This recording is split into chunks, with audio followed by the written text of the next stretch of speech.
ito yung in-order ko. Order ni Janus. Please, mag-inquire kami ng sunglasses. Ay, so guys, ito yung mga salamin nila dito.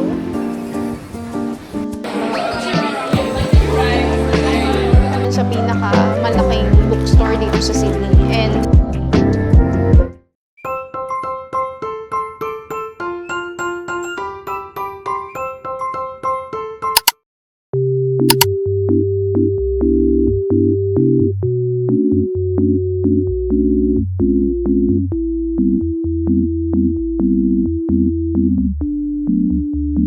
What the dog doing?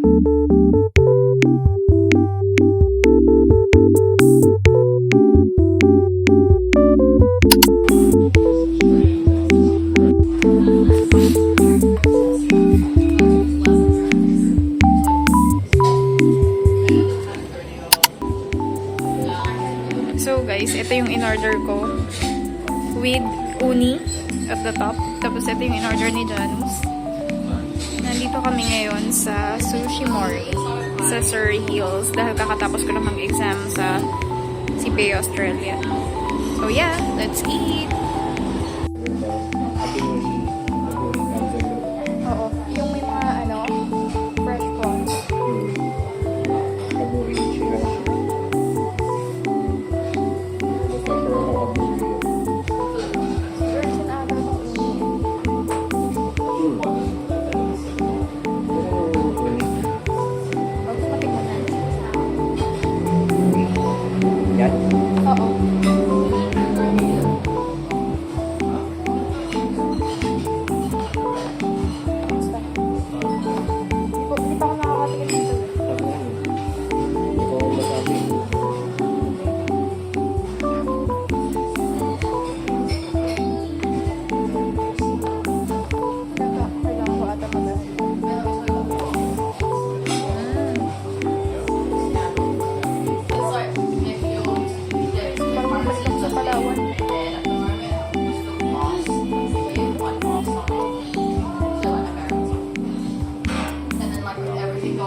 Sorry, medyo nag-struggle ako. Sorry, it is.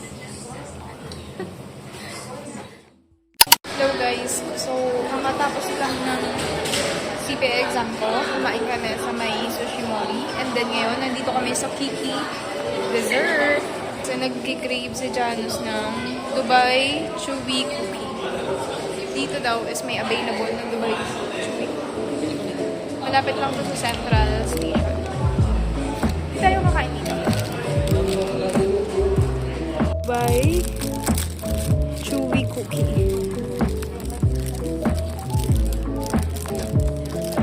Hindi nga ba no? Oh no, chewy talaga siya.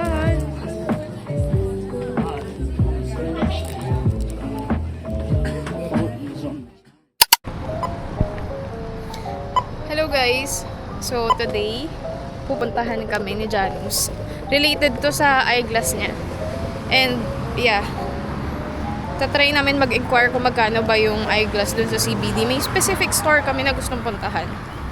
Ibahan kami ng burger, and then meron kaming binili sa Bonbon.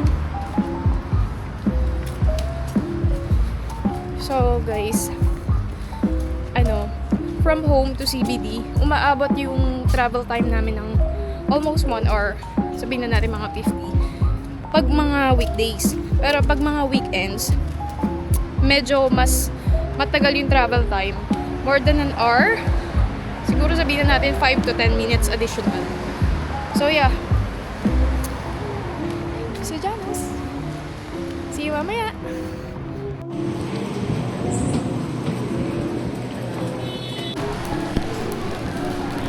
Alam ko na to. Alam ko na to. Kumain tayo sa... Ang kinain natin yung... So, parang sushi. Oh, alam ko na to. Natatandaan ko to. Parang may pupunta ata tayo sa beach nun or something. Alam nyo guys, nag-enter kami kanina sa Town Hall. Doon kami bumaba sa Town Hall train station. And guess what? Ngayon ko lang nalaman. Simula doon sa Town Hall, pumasok kami ng QVB Mall. Meron pala dong direct underground route papuntang Westfield. Hindi ko alam.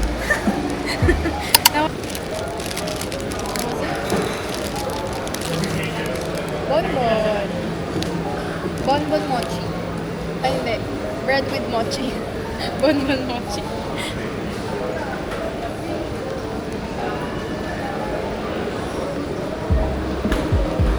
Ba't ganun? Dapat siguro Teka, sobra. dapat hindi natin nilagay sa ref. What you think? Oo. Guys, chewy.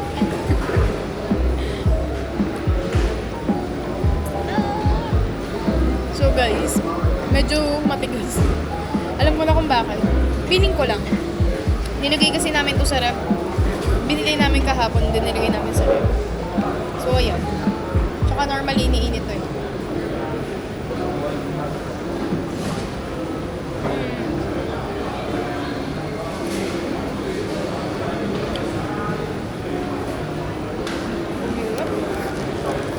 Sobra. So guys, nandito na kami sa Owndays. Mag-inquire kami ng sunglasses, ng eyeglasses ni Janus. And mura lang. Baka bumili na rin ako. So Owndays dito sa Westfield.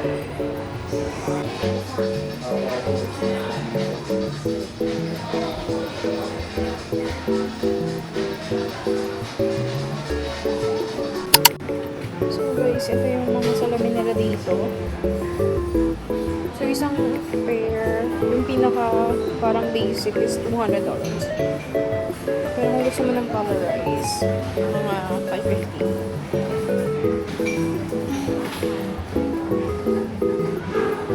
Ganito dati yung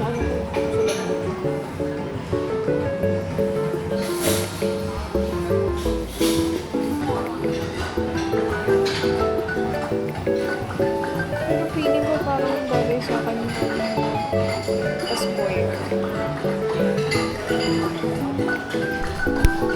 Dito na kami sa Owndays and hindi siya ganun kalaki pero mabait yung mga dito, personal dito. Inassist agad nila si Janus. So, tinitignan nila ngayon yung broken eyeglass ni Janus and yeah, importante din naman yung frame. Also, importante din yung pagpapacheck ng grado ng mata. Kasi, di ba, kadalasan, medyo sumasakit yung ulo natin. One of the cause is yung outdated na nga yung grado ng mata. So, yeah, may eye check sila dito, but I'm not sure if free to try. Gusto si Janus magpagawa ng salamin, nung parts ng salamin niya. Actually, hindi na kami siningil. Ang bait nung babae talaga. Super bait nung personal dun sa Owndays dito sa Westfield. Pero hindi pa nagpa-update kami ng lens dahil parang yung cost ng pagpapa-update ng parts or lens is same as parang bumili ka na rin ng bago. Sabi ni Janus, lang daw kami. Code lang muna kami for now. And baka bumalik kami dito. Kasi marami din naman na close namin na nag-advise na maganda din yung Owndays. So, yan. Ngayon, next stop namin is pupunta kami ng bookstore. Yeah, I think malapit yun sa Town Hall. So, yep. Update namin kayo mamaya. Bye!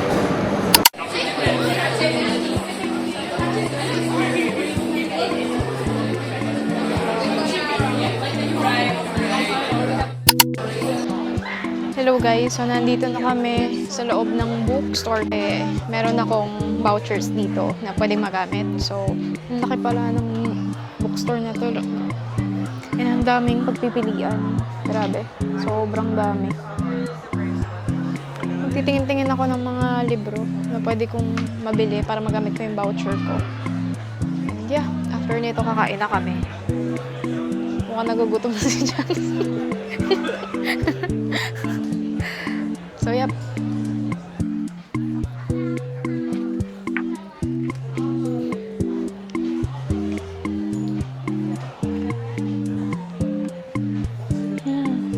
tarot. Oh my gosh, ang cute.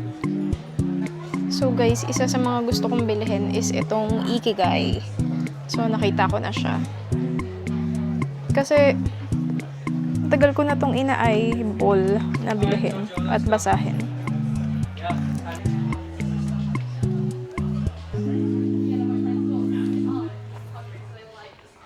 Katapos lang namin bumili ng mga books dun sa bookstore Kinokuniya.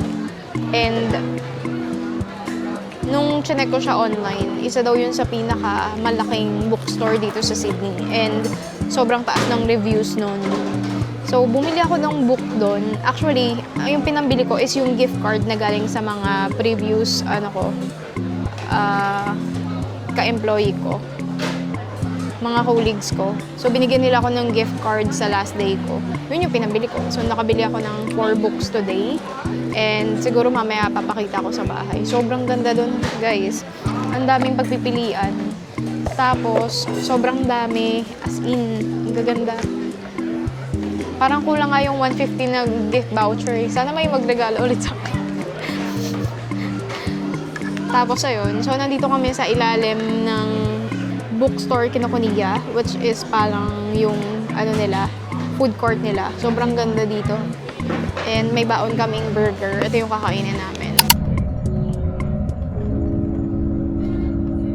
Uwi na kami ngayon sa bahay. And then, ayun, medyo nagpahinga lang kami konti. Gumawa kami ng matcha and then naglaro kami. So, kikwento ko lang, update lang dun sa nangyari. Medyo ang bilis ng pangyayari. Umuwi na kami agad. Bale, nung pumunta kami sa own days is nagpa-repair si Janus ng yung sa eyeglass niya. Kasi nabali yung pang-hook dito sa ears, bandang ears. So, pina-repair niya yun. We're not sure na may bayad ba o wala kasi parang wala na siya sa warranty. Kasi ang tagal ba naman na namin binili yung eyeglass na yun. Siguro 2022 pa. And then, ayun na. After nilang i-repair, ang bait sobra ng babae. Hindi na siya nagpabayad. So, yeah. And maganda also yung mga deal nila. So, parang i-reconsider namin na bumalik doon. Kasi, ayun, titignan namin. Medyo ang ganda kasi talaga ng quality ng own days. And then, after nun is pumunta kami sa bookstore Kinokuniya. Bookstore Kinokuniya is a Japanese bookstore and one of the largest bookstore here in Sydney, CBD. So, nung pagpunta namin, sobrang dami ng tao. And as an introvert, medyo nahilo si Janus. Nahilo din ako, sobrang dami. So, bumili lang ako ng mga kailangan kong libro and then sumibat na kami. And by the way pala guys, hindi na kami kumain dun sa CBD Ayun, parang achievement din naman yan. Hindi na kami gumastos para bumili ng pagkain sa labas kasi may kinain kaming burger which is ginawa namin dito sa bahay before kami umalis. So ayun, share ko lang yung mga books na nabili ko sa bookstore Kinokuniya. Ito gusto ko talaga itong bilihin. Ito kasi guys, $40 to. Parang hinayang kung bibili ba ako for me. So, dahil hindi ko naman talaga siya pera and gift lang sa akin. So, binili ko na. Isa to sa mga binili ko gamit ang gift card na binigay sa akin. So, this is Ikigai, the Japanese secret to a long and happy life. Wala lang, gusto ko lang. And then, second one is these 2 books. So, Healing for the Mind That Won't Stop Overthinking. This one is $74.99. Yung $74.99 is 2 books na siya.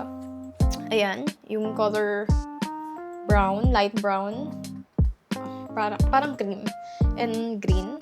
Yeah, ito. So, yung green is, yung title ng book na to, yung color green is The Overthinker's Guide to Making Decisions. So, yeah. Parang feeling ko makaka-relate ako dito. Minsan kasi may mga decision ako na ino-overthink ko talaga. I mean, aminado naman ako na overthinker ako. So, some decision, medyo nag-aalangan ako kung gagawin ko ba o hindi. Parang tagal, yung time na nagugugol ko is parang nawe-waste dahil sa kaka-overthink ko kung anong decision yung gagawin ko. So, feeling ko, masayang basahin to. Yung pangalawan is, don't believe everything you think. Ano ibig sabihin nun? Well, malalaman ko yan. I-share ko pag nabasa ko na lahat ito. And, etong fourth book is, grabe, yung ganda nito. Gusto ko to. Actually, hiram ko na to sa library ng Blacktown. The 48 Laws of Power. Ayan. Super ganda nito. Kahit yung sister-in-law ko si Ate Jam merong ganti. Kaya gusto ko. I mean, nabasa ko na siya. So, siguro mga 3-part na nabasa ko. But, gusto ko pa rin na, iba kasi yung parang own mo na yung book eh. Anytime, pwede mo siyang i-open. Yung parang walang restriction, walang limitation. Parang, parang, siguro in the future, na magkaroon ako ng bookshelf, no? Kahit sobrang liit lang. Para yung mga gustong-gusto kong books, pwede ko siyang i-open anytime na gusto kong basahin ulit, ganun. Kahit nandito lang ako sa bahay. So yeah, eto, maganda to. I love this. And yeah, letters, sa mailbox, ginawa namin. So yeah, that's it. Tapos maglit ako kanina sa, anong tawag nito? Limutan ko na. Chemist Warehouse. So maglit ako kasi guys, ubus na yung hyaluronic acid ko. Hyaluronic acid serum, grabe. Parang blockbuster. Hindi, parang mabenta talaga yun para sa akin. Syempre naman guys, hyaluronic acid serum yun. Kailangan mo yun sa araw-araw para ma-hydrate yung face mo. And maganda siya i-partner sa ibang serum na ginagamit mo. Feeling ko, one of the serum, kung basic serum na meron ka, dapat may hyaluronic acid ka, hydration serum, something like that. In the past, ang ginagamit ko is yung Skin Republic. Tapos nag-try ako sa isang brand, which is good. Pero kasi, maganda siya. Ang gusto ko lang mangyari is, parang naging safe place na siya ng skin ko, ng skin ko sa face. So, parang gusto kong mag-explore. Eto, naka-sale daw siya, pero not so sale. Pero, maganda daw siya. Nakita ko sa review, yung iba. So, tatry ko lang. Never ko pa na-try to. So, comment nga kayo kung isa to sa mga ginagamit nyo. Actually, comment kayo if may mga recommendation kayo para sa hyaluronic acid serum na ginagamit nyo na pwedeng gamitin. Currently, gumagamit ako ng retinol serum and salicylic acid. Kung mapapansin nyo guys, ang dami kong dark spot yan sa bandang nose. And ang hirap talaga matanggal. Ewan ko, baka mali lang ba yung ginagamit ko or something. Basta ganun. So, pag night and day, ginagamit ko yung hyaluronic. Kasama ng moisturizer, cream. And then, yun, makeup. Pag night naman, alternate. Siguro salicylic acid. And then, hyaluronic after. And then, the next day is retinol serum. And then, hyaluronic acid. Plus, dinadagdagan ko pa ng, collagen cream. Or something na pampadagdag ng magpapahydrate ng face nyo. So, yeah. Yan. Share ko lang. So, yun yung nangyari sa amin for today. And, yeah. I'm so happy. After nito, baka maligo na ako and then mag-edit lang ako konti and then basa-basa. I'm so happy, guys! Ang dami ko libro. Kayo sa bookstore Kinokuniya, tag nyo ako. And, share nyo kung maganda rin ba yung experience nyo. Sobrang ganda doon. Feels like heaven. Charot. Basta ang ganda, super ganda.